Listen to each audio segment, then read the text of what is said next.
जी आ रही है। चलें फिर हम स्टार्ट करते हैं आज केमिकल काइनेटिक्स। केमिकल काइनेटिक्स में हम क्या कर रहे होते हैं, रेट डिटरमाइन कर रहे होते हैं, ठीक है, और मैकेनिज्म किसी भी केमिकल रिएक्शन का।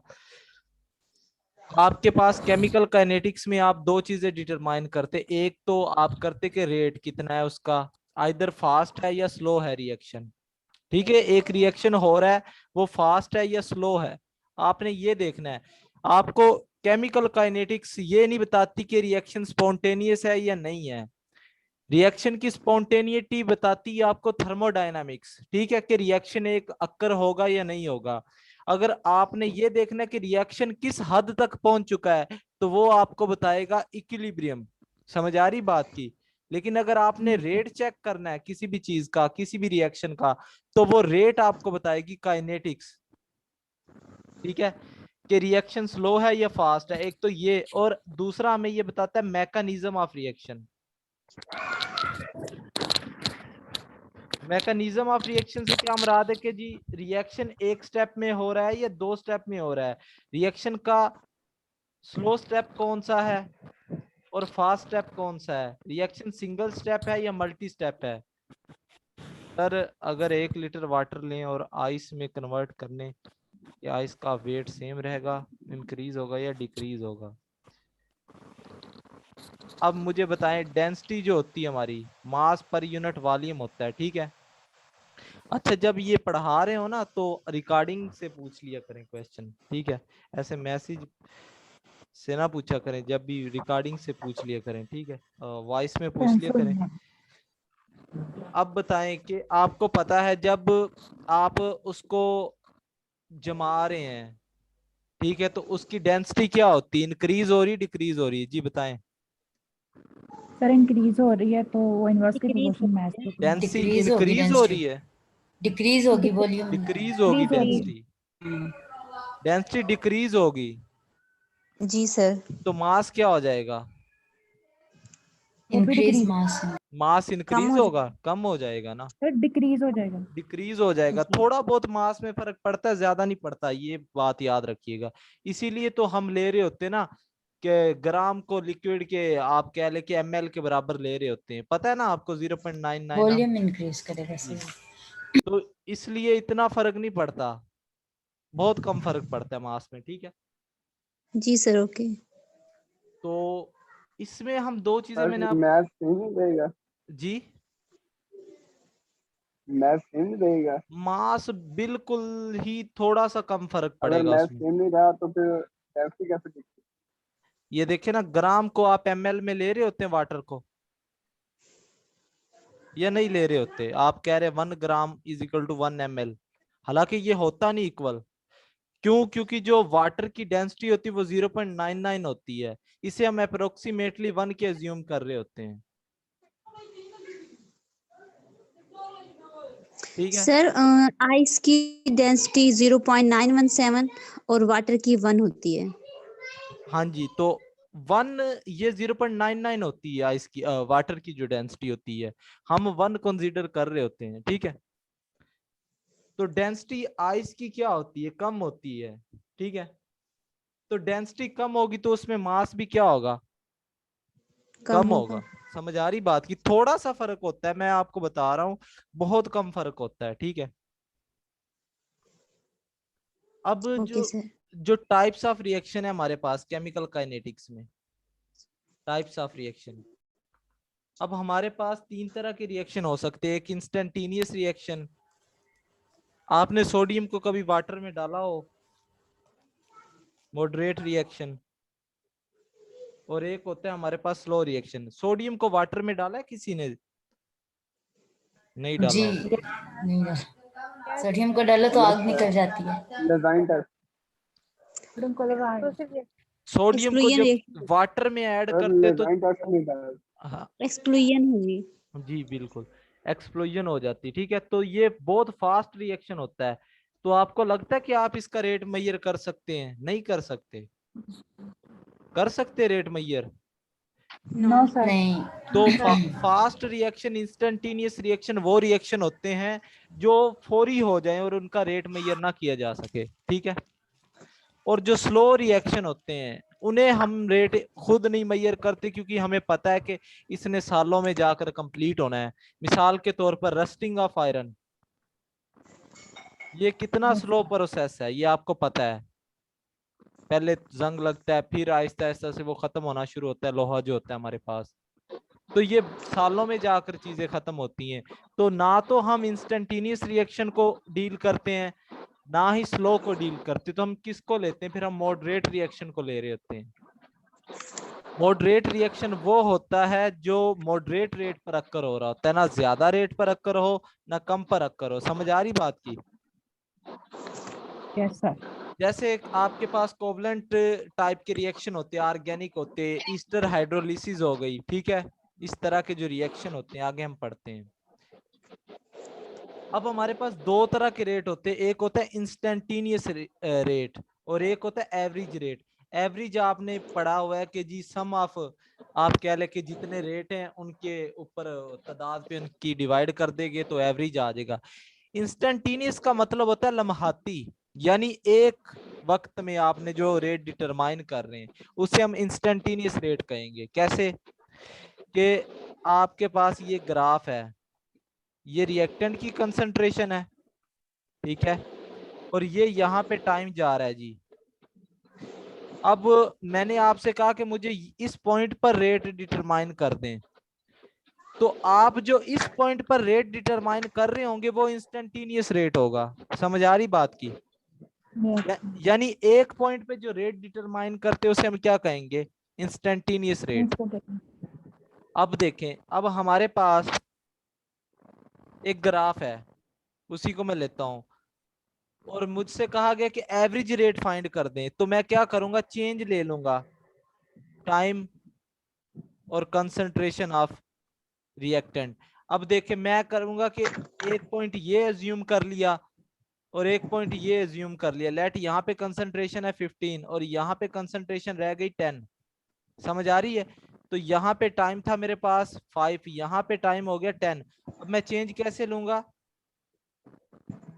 सर वॉइस कट रही है, देखिए नेट का इशू है, बाकियों को आवाज ठीक आ रही है? जी सर ठीक जी है। आ रही है। अब देखिए यहाँ पे मैंने दो पॉइंट कंसीडर किए, एक 15 वाला और एक 10 वाला। अब यहाँ पे टाइम है 10 सेकंड और यहाँ पे टाइम है 5 सेकंड। अब एवरेज कैसे लेंगे? देखें फिर, change in concentration of reactant over change in concentration of time. अब देखें, पहले कंसंट्रेशन कितनी थी रिएक्टेंट की? 15 थी, 15 आ जाएगी। बाद में कंसंट्रेशन कितनी रहेगी? 10, तो आपने लिया 10 आ गई, ठीक है। पहले टाइम कितना था? पहले टाइम कितना था? एंड वाला टाइम कितना था? ये सॉरी, ये हम लिखेंगे 10। पहले 10 आएगा। क्यों? क्योंकि हमने करना होता है फाइनल माइनस इनिशियल करना होता है, याद रखिएगा, final minus initial. Concentration final तो 15 ही है। 10 आएगी, कंसंट्रेशन फाइनल 10 रह गई ना, 15 से 10 हो अच्छा, गई, कम हो गई, ठीक है। और फिर क्या आ जाएगा? 15 आएगी पहले वाली कंसंट्रेशन। अब टाइम क्या था? लास्ट टाइम क्या था? 10, और पहले टाइम क्या था? 5। तो अब देखे, 15 में से 10 निकाले -5 और 10 में से 5 निकाल दिए 5। अब ये माइनस साइन क्या शो कर रहा है? माइनस साइन ये बता रहा है कि हमारे रिएक्टेंट की कंसंट्रेशन कम हुई है वक्त के साथ। समझ आई बात की या नहीं आई जी? Yes, sir. तो इसे कैंसिल करेंगे तो आंसर आ जाएगा -1, ठीक है। तो या आप कह ले कि 5 सेकंड में 5 reactant molecule let's suppose convert हो रहे हैं, तो 1 सेकंड में कितने होंगे? 1 होगा जी। ये एवरेज रेट डिटरमाइन करना है, इस तरह से हम कर सकते हैं average rate determine. Instantaneous rate आपने डिटरमाइन करना है ना।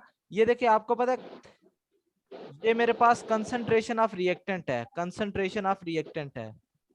अब आपको पता है रिएक्टेंट की कंसंट्रेशन वक्त के साथ साथ कम होती जाती है, ऐसे है या नहीं है? ये देखिए कम हो रही है, ये ग्राफ ये नीचे आ रहा है ना, इसका मतलब है रिएक्टेंट की कंसंट्रेशन क्या हो रही है? कम हो रही है वक्त के साथ साथ, ठीक है। अब मुझे कहा है किसी ने कि इस पॉइंट पर आप रेट फाइंड कर दे और ये टाइम है, तो आप याद रखें जब भी एक पॉइंट पर रेट फाइंड करना होता है तब हम टेंजेंट ड्रा करते हैं। अब टेंजेंट क्या होता है? टेंजेंट वो लाइन होती है जो किसी भी सर्कल को या किसी लाइन को या किसी खत को सिर्फ एक पॉइंट से टच करे, 1 पॉइंट से टच करे। कितने पॉइंट से? 1 पॉइंट से।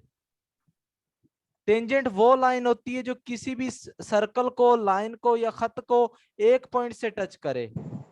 तो अब मुझे बताएं कि आपने टेंजेंट फाइंड, आपने इस पॉइंट पर रेट फाइंड करना है, तो आप क्या लेंगे? टेंजेंट लेंगे ना, क्योंकि वो एक पॉइंट पे टच करती है। तो देखे मैं इधर टेंजेंट लाइन ड्रा कर देता हूँ। लेट्स सपोज ये टेंजेंट, अब टेंजेंट जो हमारे पास इक्वल होती है वो टेन थीटा के इक्वल होती है। टेन थीटा हमारे पास आपको पता है किसके इक्वल होता है? साइन थीटा और cos थीटा। ये आपको पता होगा मैथ में, थोड़ा सा अगर आपको इंफॉर्मेशन हो तो आपको पता है टेन थीटा किसके बराबर होता है? Sine theta. या आप इसे ऐसे भी लिख सकते हैं कि y2 minus y1 over x2 minus x1। ये हो सकता है या नहीं हो सकता? क्योंकि टेन थीटा स्लोप होता है ना, स्लोप होता है। ये बात समझ में आई या नहीं आई जी? ये जो टेन हम लेते हैं ये इंस्टेंटेनियस रिएक्शन का रेट फाइंड करने के लिए ले रहे होते हैं जी। ये बात समझ में आई या नहीं आई? यस सर, आगे। ठीक है, जी सर आ गए। यस सर आ गए। अच्छा चले, ये तो इंस्टेंटेनियस। अब मैं आपको एवरेज रेट का एक फॉल्ट बताता हूं। एवरेज रेट आप लोगों ने अक्सर कभी मैचेस वगैरह देखे हो ना। लेट्स सपोज ये मेरे पास है overs, first over, second over, third over and fourth over, ठीक है। और रन्स है मेरे पास इधर। रन्स हम ले रहे हैं जी दो, आप कह लें पहले ओवर में 2 रन थे, दूसरे में 6 थे, तीसरे में 4 थे और चौथे में 5 थे। अब एवरेज कैसे लेंगे? टोटल रन्स कितने? 2 6 आर 8, 8 12 एंड 12 आर 12 5 कितने हो जाएंगे? 17 हो जाएंगे। टोटल रन्स 17 हो गए। ओवर कितने आपके पास? 1 2 3 4 ओवर है। 4 पे डिवाइड कर दिया। लेट्स सपोज ये 16 हम करते, इजी रहेगा, ठीक है। ये 4, ये भी 4 कर लेते हैं, तो आंसर कितना आएगा? 4। अब मुझे बताएं एवरेज रेट हमें क्या बता रहा है कि हर ओवर में 4 रन हो रहे हैं। हर ओवर में कितने रन हो रहे हैं? 4 रन हो रहे हैं। लेकिन आपको लगता है कि क्या पहले ओवर में 4 रन है? क्या दूसरे में 4 है? क्या तीसरे, सिर्फ तीसरे का वो रेट ठीक बता रहा है और चौथे का बता रहा है, लेकिन पहले 2 का वो रेट गलत बता रहा है। एवरेज रेट का यही फॉल्ट है कि जी वो हमें हर ओवर में ये बता देता है कि हर ओवर में सेम रन्स हो रहे हैं। तो इसलिए हम कौन सा रेट लेते हैं? इंस्टेंटेनियस रेट लेते हैं। समझ आई बात की या नहीं आई जी? हाँ जी, यस सर, आगे। ठीक है। यस सर आ गए। तो ये तो था एवरेज रेट और इंस्टेंटेनियस रेट। मैंने आपको फाइंड करने का तरीका भी बता दिया। 10 क्यों लेते हैं? क्योंकि सिंगल पॉइंट पे टच करती है वो लाइन। डीमेरिट भी बता दिया। अब हम चलते रेट लिखने का मेथड। रेट कैसे लिखेंगे? अगर आपको ये मिसाल के तौर पर ये एक इक्वेशन दे दी गई N2 3H2 2NH3, आपसे पूछा गया है कि जी आप बताएं कि एक आपको बात पता होगी कि जो रिएक्टेंट का रेट हम लिख रहे होते हैं उसके साथ माइनस लिखते हैं। क्यों माइनस लिखते हैं? क्योंकि वो कम हो रहा होता है वक्त के साथ साथ, कम हो रहा होता है, ठीक है। और जो प्रोडक्ट का रेट लिख रहे होते हैं उसे प्लस लिखते हैं। प्लस क्यों? लिखते हैं। क्योंकि वो इंक्रीज हो रहा होता है वक्त के साथ साथ कंसंट्रेशन जी, ठीक है। अब आपसे पूछा जाए कि इस इक्वेशन का रेट बताएं, आपसे कहा जाए कि N2 का कंपैरिजन करें 2NH3 के साथ। आपसे ये कहा जाए कि जी मुझे बताएं कि N2 कितना कंज्यूम हो रहा है और NH3 कितना प्रोड्यूस हो रहा है, तब आप कैसे लिखेंगे? तो मैं आपको रेट लिखने का एक आसान तरीका बताता हूं। देखें, ये हमारे पास N2 थी, ये 3H2 2NH3, ठीक है। अब यहां पे हमने देखना क्या, लेट इसे हम क्या देते हैं X, इसे क्या देते हैं Y और इसे क्या देते हैं Z, ठीक है, याद रखिएगा। अब रेट कैसे लिखते हैं? आपको पता है रेट लिखने का method, change in concentration of reactant, minus आ जाएगा रिएक्टेंट का लिख रहे हैं, ओवर टाइम। ये रेट लिखने का यही मेथड होता है ना कि कंसंट्रेशन चेंज कितना आ रहा है वक्त के साथ। वॉइस बैलेंस नहीं कट रही है, देखें ये ना सिग्नल इशू है, यहाँ पे मोस्टली लोगों को आवाज ठीक आ रही है, ठीक है। तो आपको पता है कि रिएक्टेंट का जो रेट होता है कैसे लिखते हैं, माइनस के साथ, तो D of x over D of T, ठीक है, समझ आ रही है। तो ये इक्वल करके लिखना है आपने। कैसे इक्वल लिखना है आप देखें। अब ये जो इसका जो कोफिशिएंट है ना, ये जो नंबर ऑफ मोल्स है वो इसके बटे में आ जाएंगे, माइनस लिखेंगे क्योंकि रिएक्टेंट का लिख रहे हैं 1/3। मैं अभी आपको प्रूव करके बताऊंगा क्यों बटे में आते हैं, ठीक है। तो rate of change of reactant with respect to time, ठीक है। तो इसको इक्वल कर देंगे प्रोडक्ट के, जितना प्रोडक्ट प्लस आ जाएगा, ये जो 2 होगा ये इसके बटे में आ जाएगा 1/2 rate of change of product या formation of product with respect to time. तो आप इससे इजीली बता सकते हैं कि जी एक्स का रेट कितना है, वाई का कितना है, जी का कितना है। अब देखें कैसे। लेट्स सपोज ये मैं डी एक्स नहीं लिख रहा, आसानी के लिए नहीं लिख रहा, आपको मजीद समझ में आएगी, ये मैं हटा रहा हूं, ठीक है। अब हम लिखते हैं सीधा x लिख रहे हैं इधर, माइनस एक्स की टाइम भी सब में मैं नहीं लिख रहा, ठीक है। माइनस एक्स लिखते हैं हम, -1/3 y is equal to +1/2 z। अब आप बता सकते हैं, अगर आपसे पूछा जाए कि आप बताएं जी के x कितना चेंज हो रहा है y के लिहाज से, तो आप इजीली बता सकते हैं कि जी y is equal to 3x। इसका मतलब क्या, कोई बताएगा y is equal to 3x? जी एनीवन? सर y का जो एक मॉलिक्यूल कंज्यूम होगा तो उसके लिहाज से x का नहीं, y का 3x कंज्यूम होगा। एक्स के दोबारा से देखें, ये बता रहा वाई है का कि अब जी ये y एक्स का 6 मॉलिक्यूल तीन टाइम कंज्यूम हो रहा है x के। ये है क्या बता x रहा के है, लिहाज से। x के कंज्यूम हो रहा है y 3 टाइम्स। ये बता रहा है कि जी y हमारा कंज्यूम हो रहा है 3 टाइम्स। ये देखिए रिएक्शन में भी 3 टाइम कंज्यूम हो रहा है y। समझ आ गई बात की कि अगर नाइट्रोजन का एक मॉलिक्यूल कंज्यूम होता है तो 3 हाइड्रोजन के मॉलिक्यूल लग रहे हैं। जी क्लियर ये बात? जी सर। ये रेट लिखने का मेथड था। अब हम प्रूफ पे चलते हैं कि जी ये कैसे आपने बटे में ये जो कोफिशिएंट लिखे कैसे। आपको एक लॉ पढ़ा होगा एवोगैड्रोस लॉ, वो क्या कहता है, नंबर ऑफ मोल डायरेक्टली होते हैं वॉल्यूम के। ये पढ़ा है या नहीं गैसेस में? ठीक है, ये आपने पढ़ा हुआ है। तो आप इसे ऐसे लिख सकते हैं N1 डायरेक्टली टू V1 और N2 डायरेक्टली टू V2। अब हम इसे ऐसे लिख सकते हैं कि N1 over N2 is equal to V1 over V2, क्योंकि K से कैंसिल हो जाएगा। तो मेरे पास फार्मूला क्या आ गया, N1 over N2 is equal to V1 over V2। अब मैं ना N को डिवाइड कर रहा हूं वॉल्यूम से। कैसे, N को इधर से भी वॉल्यूम से डिवाइड कर दिया और N को इधर भी वॉल्यूम से डिवाइड कर दिया। अब V1 ओवर V2 ये वैसे ही रहने दे दिया, क्योंकि ऊपर नीचे कोई भी चीज डिवाइड कर रहे हैं तो दोनों साइड पे करें।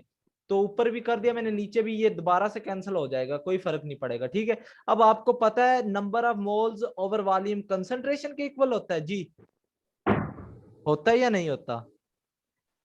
इतना तो पता है, ठीक है। तो इसकी जगह मैं लिख सकता हूँ C1 ओवर ये N2 आ जाएगा C2।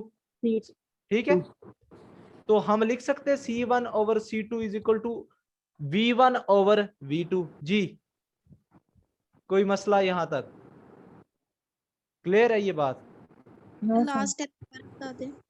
हमने लिखा है N1 over V1, N1 over आप कह लें N ओवर V, वॉल्यूम से डिवाइड कर दिया मैंने दोनों को।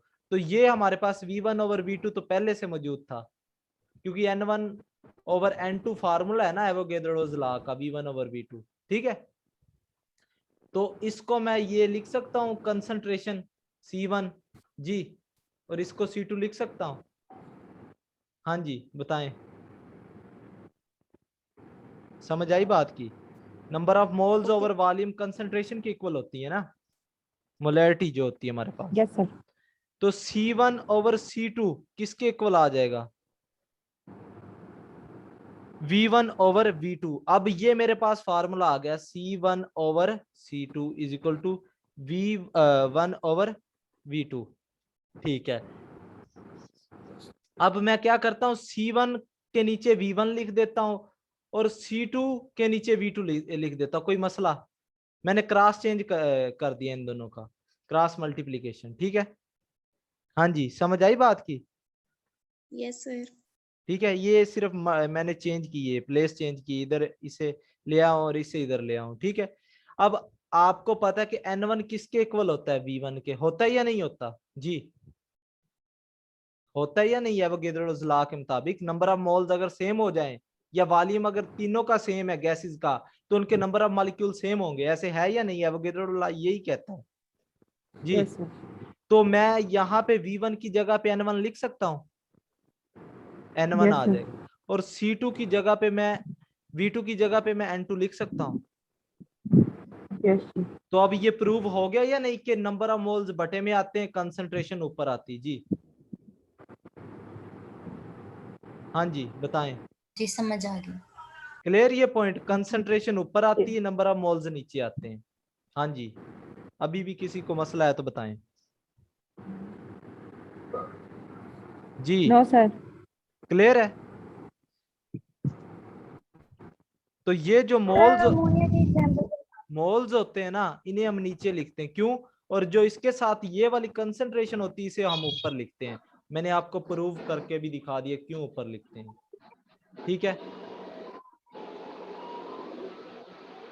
अब रेट लॉ पे चलते हैं हम। रेट लॉ क्या कहता है? अब रेट लॉ क्या कहता है? रेट लॉ हमारे पास होता है कि ये डिपेंडेंस बताता है किसकी? Rate of reaction.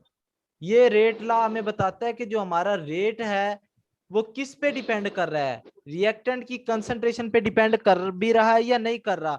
अगर कंसंट्रेशन पे डिपेंड कर रहा है तो रिएक्टेंट की कौन सी पावर पे डिपेंड कर रहा है? समझ आई बात की या नहीं आई? कि रेट लॉ हमें क्या बताता है? एक तो ये बात बताता है कि हमारा जो रिएक्शन है वो रिएक्टेंट की कंसंट्रेशन पे डिपेंड करता है या नहीं करता? Depends or not, depend or not.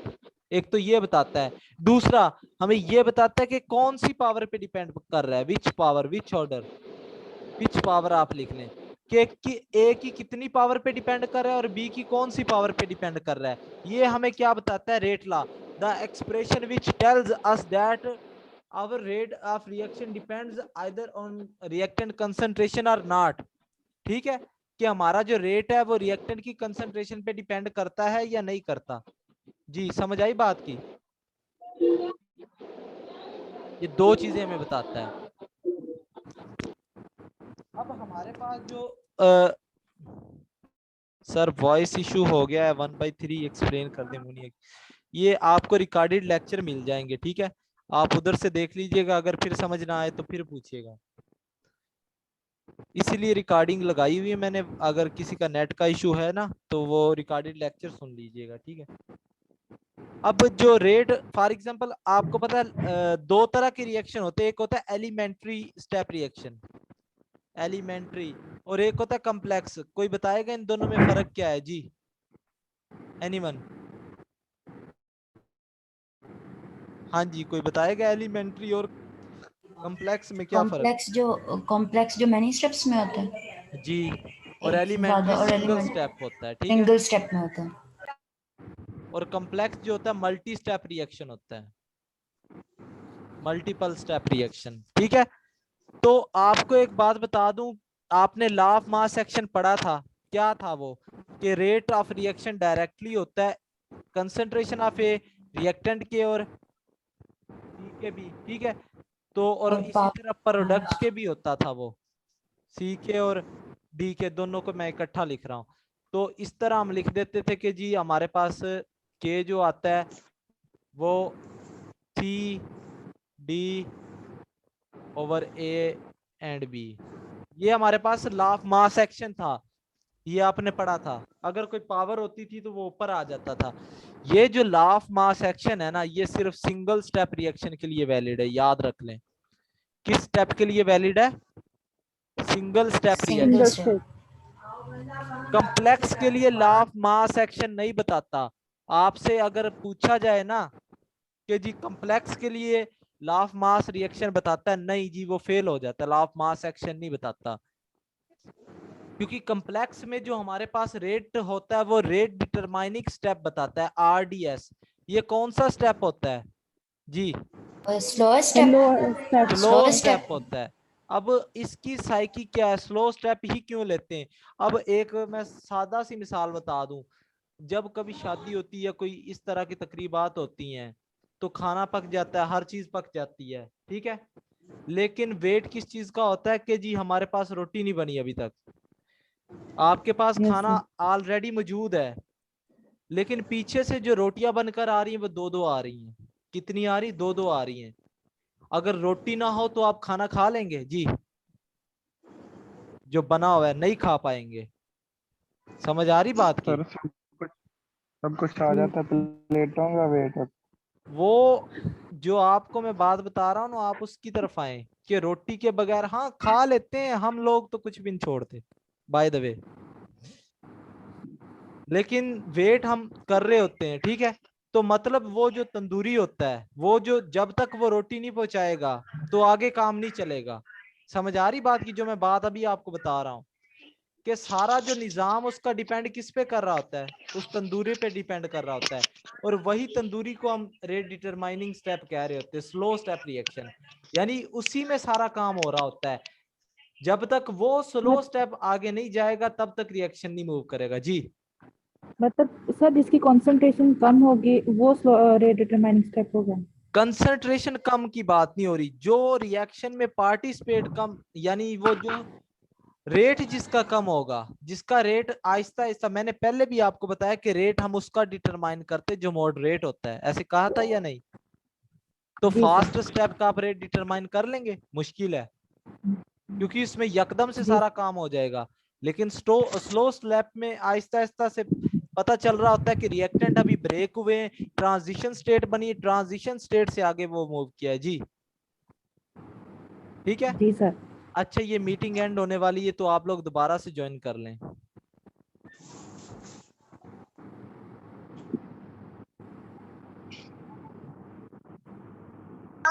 Sir ji first step rate determinant ਹੁੰਦਾ है या नहीं ਹੁੰਦਾ? फर्स्ट स्टेप रेट डिटरमाइन होगा या नहीं होगा ये डिपेंड करता है वो स्लो है या फास्ट है। Slow